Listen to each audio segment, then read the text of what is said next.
ಎಲ್ಲರಿಗೂ ನಮಸ್ಕಾರ. ಇವತ್ತು 6/11/2025 ರೈತರ ಹೋರಾಟದ ಭಾಗವಾಗಿ ಒಂದೆರಡು ಮಾತು. ಬೆಳಗಾವಿ ಜಿಲ್ಲೆ ಮೂಡಲಗಿ ತಾಲೂಕಿನ ಗುರ್ಲಾಪುರ ಗ್ರಾಮದಲ್ಲಿ ಸತತ 8ನೇ ದಿನ ಹೋರಾಟ ನಡೆದೈತೆ ರೈತರದ. ಯಾಕೆ ಹೋರಾಟ ನಡೆದೈತೆ ಅಂದ್ರೆ ಕಬ್ಬು ಬೆಳೆಗಾರರನ್ನ ಕಬ್ಬಿನ ಬೆಲೆ ದರ ನಿಗದಿ ಮಾಡೋ ಸಲುವಾಗಿ ಹೋರಾಟ ನಡೆದೈತಿ. ಈಗಾಗಲೇ ಸರ್ಕಾರ ಮತ್ತು ಖಾಸಗಿ ಕಾರ್ಖಾನೆ ಮಾಲೀಕರೆಲ್ಲ ಸೇರಿ 3,200 ಘೋಷಣೆ ಮಾಡ್ಯಾರ. ಆದರೂ ರೈತರು ಇದಕ್ಕೆ ಯಾರೂ ಒಪ್ಪಿಲ್ಲ. ರೈತರ ಬೇಡಿಕೆ ಏನೈತೆ ಅಂದ್ರೆ 3,200ದಿಂದ 3,500 ಬೇಡಿಕೆ ಐತಿ. ಯಾಕಷ್ಟು ಬೇಡಿಕೆ ಹೆಚ್ಚಾಗೈತೆ ಅಂದ್ರೆ ರೈತರಿಗೆ ಕಬ್ಬು ಬೆಳೆ ಖರ್ಚು ಜಾಸ್ತಿ ಆಗೈತಿ. ವರ್ಷ ನೋಡ್ಕೊತ ಹೋದ್ರೆ ವರ್ಷದಿಂದ ವರ್ಷಕ್ಕೆ ಗೊಬ್ಬರ ಬೆಲೆ ಆಗಿರ್ಬೋದು, ಬೀಜದ ಬೆಲೆ ಆಗಿರ್ಬೋದು, ಔಷಧಿ ಬೆಲೆ ಆಗಿರ್ಬೋದು, ಅದ್ರ ತಕ್ಕಂಥ ಟ್ಯಾಕ್ಟ್ರ್, ನೇಗಿಲು, ಪಲ್ಟಿ, ರೂಟ್ರ, ಅದಕ್ಕೆ ಏನು ಇಂಪ್ಲಿಮೆಂಟ್ ಬರ್ತಾವಲ್ಲ ಎಲ್ಲ ಜಾಸ್ತಿ ಆಗೋದು ಹೊಂಟೈತಿ. ಯಾಕಂದ್ರೆ ರೈತರ ಬೆಳೆದ ಬೆಲೆಗೆ ಯಾವುದೂ ಯೋಗ್ಯ ಬೆಲೆ ಸಿಗ್ತಾ ಇಲ್ಲ. ಅದಕ್ಕೆ ರೈತರು ಎಲ್ಲರೂ ಸೇರಿ ಹೋರಾಟ ಮಾಡತ್ತಾರು. ಆ ಹೋರಾಟಕ್ಕೆ ನಮ್ಮದು ಸಂಪೂರ್ಣ ಬೆಂಬಲ ಐತಿ. ಅದ ಥರವಾಗಿ 8 ದಿನ ಪೂರೈಕೆ ಆಗ್ಬೇಕು. ಇವತ್ತು ಮಾನ್ಯ ರಾಜ್ಯ ಸರ್ಕಾರದ ಸಕ್ಕರೆ ಸಚಿವರಾದಂಥ ಶಿವಾನಂದ ಪಾಟೀಲ್ ಸರ್ ಇವತ್ತು ಆಗಮಿಸಿರು.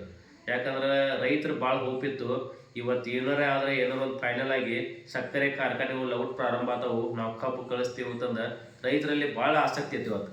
ಆದರೆ ಅದ್ರ ತಕ್ಕಂಗೆ ರೈತರು ಯಾರಿಗೂ ಖುಷಿ ಪಡುವಂಥ ವಿಷಯ ಶಿವಾನಂದ ಪಾಟೀಲ್ ಸರ್ ಹೇಳೋದಿಲ್ಲ.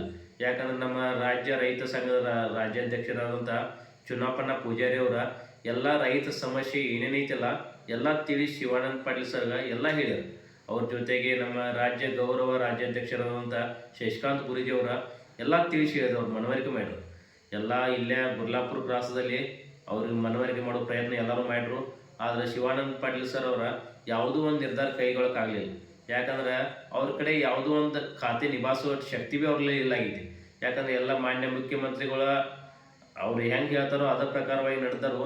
ಯಾಕಂದ್ರೆ ಈ ನಮ್ಮ ಜಿಲ್ಲಾದಾಗ ಜಿಲ್ಲಾ ಉಸ್ತುವಾರಿ ಸಚಿವರಾದಂಥ ಸತೀಶ್ ಜಾರಕಿಹೊಳಿ ಅವರ ಯಾವುದೋ ಒಂದು ನಿರ್ಧಾರ ಕೈಗೊಳ್ಳೋಕೆ ಅವ್ರಿಗೂ ಭೀ ಬಿಟ್ಟಿಲ್ಲ, ಅವ್ರು ಸ್ವತಃ ಅವ್ರಿಗೂ ಮಾಡೋಕ್ಕಾಗ್ತಿಲ್ಲ. ಯಾಕಂದ್ರೆ ಇಲ್ಲಿ ಭಾಳ ಪ್ರಭಾವಿ ರಾಜಕಾರಣಿಗಳಿದಾವು. ಎಲ್ಲ ಪ್ರಭಾವಿ ರಾಜಕಾರಣಿಗಳ ಸಕ್ಕರೆ ಫ್ಯಾಕ್ಟ್ರಿ ಇದಾವು. ಆದ ಕಾರಣದಿಂದ ಶಿವಾನಂದ ಪಾಟೀಲ್ ಅವ್ರಿಗೆ ಇಲ್ಲಿ ಏನೂ ಮಾತಾಡಿದಂಥ ಅವಕಾಶನೇ ಸಿಕ್ಕಿಲ್ಲ.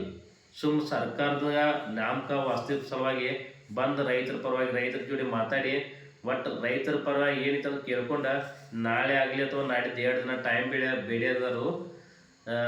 ಅದ್ರ ಪರವಾಗಿ ನಮ್ಮ ರಾಜ್ಯ ರೈತ ಸಂಘದ ಎಲ್ಲ ಪದಾಧಿಕಾರಿಗಳು ಮತ್ತು ಮುಖಂಡರೆಲ್ಲ ಸೇರಿ 2 ದಿನ ಟೈಮ್ ಕೊಟ್ಟರು. ಅದರ ಪ್ರಕಾರ ಏನು 7ನೇ ತಾರೀಕು 7/11/2025 ಏನು ರಾಷ್ಟ್ರೀಯ ಹೆದ್ದಾರಿಯನ್ನು ಬಂದ್ ಮಾಡ್ಬೇಕು ಅನ್ಕೊಂಡಿರು, ಅದನ್ನ 2 ದಿನ ಪೋಸ್ಟ್ಪೋನ್ ಮಾಡಿ ಮುಂದೆ ಹಾಕಿದ್ದಾರೆ. ಯಾಕಂದ್ರೆ ಎಲ್ಲ ಅವ್ರ ಮೇಲೆ ಶಿವಾನಂದ ಪಾಟೀಲ್ ಸರ್ ಮೇಲೆ ವಿಶ್ವಾಸ ಇಟ್ಟುಕೊಂಡ ಅವ್ರು ಏನೋ ಒಂದು ಮಾಡ್ತಾರ್ತಂದು ಎಲ್ಲ ಆಶ್ವಾಸನೆ ಕೊಟ್ಟು ಹೋಗಿದರು.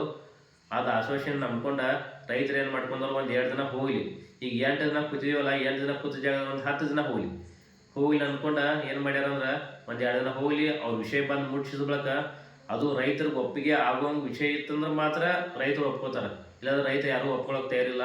ಈ ಸರ್ಕಾರ ಮಧ್ಯಸ್ಥಿಕೆ ವಹಿಸಿ ಎಲ್ಲ ಸಕ್ಕರೆ ಕಾರ್ಖಾನೆ ಮಾಲೀಕರ ಜೊತೆ ಮಾತಾಡಿ ಒಂದು ದರ ಘೋಷಣೆ ಮಾಡಬೇಕು. ಆ ಘೋಷಣೆ ಎಲ್ಲರಿಗೂ ರೈತರು ಸಂತೃಪ್ತಿ ಆಗಬೇಕು.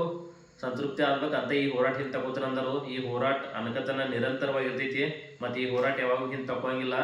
ರೈತರು ಯಾವಾಗ ಖುಷಿ ಪಡುವಂಥ ವಿಷಯ ಬರ್ತೈತಿಲ್ಲ ಆವಾಗ ಹೋರಾಟ ಹಿಂದೆ ತಗೋತಾರೋ. ಈ ಹೋರಾಟವನ್ನು ಯಶಸ್ವಿಗೊಳಿಸೋಣ ಎಲ್ಲರೂ ಸೇರಿ. ಮತ್ತು ಕರ್ನಾಟಕ ರಾಜ್ಯ ರೈತ ಸಂಘದ ಪರವಾಗಿ ಎಲ್ಲರಿಗೂ ಅಭಿನಂದನೆ ಸಲ್ಲಿಸ್ತೇನೆ. ಯಾಕಂದ್ರೆ ರೈತರು ದಿವಸದಿಂದ ದಿವಸಕ್ಕೆ ಇವತ್ತು 1 ಲಕ್ಷದ ಜನಸಂಖ್ಯೆ ಇವತ್ತು 2 ಲಕ್ಷ ಆಗೈತಿ, 2 ಲಕ್ಷದ 3 ಲಕ್ಷ ಆಗೈತಿ, 3 ಲಕ್ಷದ 4 ಲಕ್ಷಕ್ಕೆ ಹೋಗೈತಿ. 4 ಲಕ್ಷ ಜನ ಡೈಲಿ ಬರ್ತಾರೋ ಹೋಗ್ತಾರೋ. ಅವ್ರಿಗೆ ಅನ್ನ ಪ್ರಸಾದ ವ್ಯವಸ್ಥೆ ಆಗಿರ್ಬೋದು, ನೀರಿನ ವ್ಯವಸ್ಥೆ ಆಗಿರ್ಬೋದು, ಅವ್ರಿಗೆ ಕುತ್ಕೊಳ್ಳೋಕೆ ವ್ಯವಸ್ಥೆ ಆಗಿರ್ಬೋದು, ಎಲ್ಲ ಸುವ್ಯವಸ್ಥಿತವಾಗಿ ನಡೆದೈತಿ. ಮತ್ತು ಯಾವುದೂ ಗಲಾಟೆ ಮಾಡತ್ತಿಲ್ಲ. ರೈತರ ಒಟ್ಟು ಶಾಂತಿಯುತವಾಗಿ ಹೋರಾಟ ಮಾಡತ್ತರು. ಈ ಹೋರಾಟಕ್ಕೆ ನಮ್ಮದು ಬೆಂಬಲ ಐತಿ ಮತ್ತು ಎಲ್ಲರೂ ಈ ಹೋರಾಟಕ್ಕೆ ಬೆಂಬಲ ನೀಡ್ರಿ. ಆದ್ರೆ ದಕ್ಷಿಣ ಕರ್ನಾಟಕದಾಗ ಒಂದು ಚಳವಳಿ ಆದ್ರೆ ಎಲ್ಲ ಚಲನಚಿತ್ರ ನಟರಾಗಿರ್ಬೋದು, ಯಾವುದೋ ಅಥವಾ ಕ್ರಿಕೆಟ್ ಪ್ರೇಮಿಗಳಾಗಿರ್ಬೋದು, ಸ್ಪೋರ್ಟ್ಸ್ ವಜಂದ್ರೆ ಯಾರ್ಯಾರೋ ಬಂದೆಲ್ಲ ಸಪೋರ್ಟ್ ಮಾಡ್ತಾರೋ. ಆದರೆ ಈ ಉತ್ತರ ಕರ್ನಾಟಕ ಭಾಗಕ್ಕೆ ಯಾರೂ ಸಪೋರ್ಟ್ ಮಾಡತ್ತಿಲ್ಲ. ಇಲ್ಲಿ ರೈತರು ಎಲ್ಲ ಒಕ್ಕಟ್ಟಾಗಿ ಹೋರಾಟವನ್ನು ಮಾಡತ್ತಾರೋ. ಎಲ್ಲರೂ ಯಾರ್ಯಾರು ಬೇರೆ ಬೇರೆ ಡಿಪಾರ್ಟ್ಮೆಂಟಿಂದ ಅದಾರಲ್ಲ ಎಲ್ಲರೂ ಬಂದು ಸಪೋರ್ಟ್ ಮಾಡಿರಿ. ಈ ಅನ್ನದಾತರಿಗೆ ಅಂದರೆ ಕೈ ಹಚ್ಚಿರಿ. ಯಾಕಂದ್ರೆ ಪ್ರತಿಯೊಬ್ಬರು ಊಟ ಮಾಡಬೇಕಾದ್ರೆ ಅನ್ನ ಕಣ್ಣಿಗೆ ಹೊತ್ಕೊಂಡು ಊಟ ಮಾಡ್ತಾರೆ. ಅದ್ರ ಸಲುವಾಗಿ ರೈತ ಒಂದು ಬೆಳೆ ಬೆಳಿಬೇಕಂದ್ರೆ ಕಷ್ಟಪಟ್ಟು 6 ತಿಂಗಳು ಹೋಗ್ತಾನೆ ಬೆಳ್ಯಾಕ. ಆ ಬೆಳೆ ಬೆಳೆದ ಮಾರ್ಕೆಟ್ ತಂದು ಹಾಕಿ ಅವ್ನಿಗೆ ಏನು ಪ್ರಾಫಿಟ್ ಆಗ್ತಿತ್ತು ಅಥವಾ ಇಲ್ಲ ಗೊತ್ತಿಲ್ಲ, ಆದ್ರೆ ಪ್ರತಿಯೊಬ್ಬರು ಹೊಟ್ಟೆ ತುಂಬಿಸು ಕರ್ತವ್ಯ ಅಂತ ಮಾಡತ್ತ ರೈತ. ಅದಕ್ಕೆ ಎಲ್ಲರೂ ನೀವು ಸಪೋರ್ಟ್ ಮಾಡಿರಿ, ಪ್ರತಿಯೊಬ್ಬರು ಬಂದು ಕೈ ಹಚ್ಚಿರಿ. ಯುವ ಪೀಳಿಗೆ ಅಂತ ಇದ್ರೆ ಒಂದು ಸ್ವಲ್ಪ ಜಾಗೃತ ಆಗಬೇಕು. ಯಾಕಂದ್ರೆ ಇಷ್ಟು ವರ್ಷದಾಗ ಎಲ್ಲರೂ ಫ್ಯಾಕ್ಟರಿ ಮೋಸ ಮಾಡ್ಕೊತ ಬಂದಾರ. ಯಾಕಂದ್ರೆ 15ರಿಂದ 20 ವರ್ಷ ನಾವು ನೋಡಾತೀವಿ, ಯಾವಾಗೂ ರೇಟ್ ಜಂಪ್ ಮಾಡಿಲ್ಲ. ಪ್ರತಿಯೊಂದು ರೇಟ್ ಜಂಪ್ ಆಗತ್ತವ. ಅದ್ರ ಸಕ್ಕರೆ ರೇಟ್ ಜಂಪ್ ವರ್ಷದಿಂದ ವರ್ಷ ಜಾಸ್ತಿ ಆಯ್ತು ಹೊರತಾಗಿ ಕಬ್ಬಿನ ರೇಟ್ ಯಾವಾಗೂ ಜಾಸ್ತಿ ಆಗತ್ತಿಲ್ಲ. ಅದಕ್ಕೆ ಈ ಸಲ ಹೋರಾಟ ಭಾಳ ದೊಡ್ಡ ಮಟ್ಟದಾಗ ಹೋರಾಟ ನಡೆದೈತಿ. ಇದಕ್ಕೆಲ್ಲರೂ ಬೆಂಬಲಿಸೋಣ.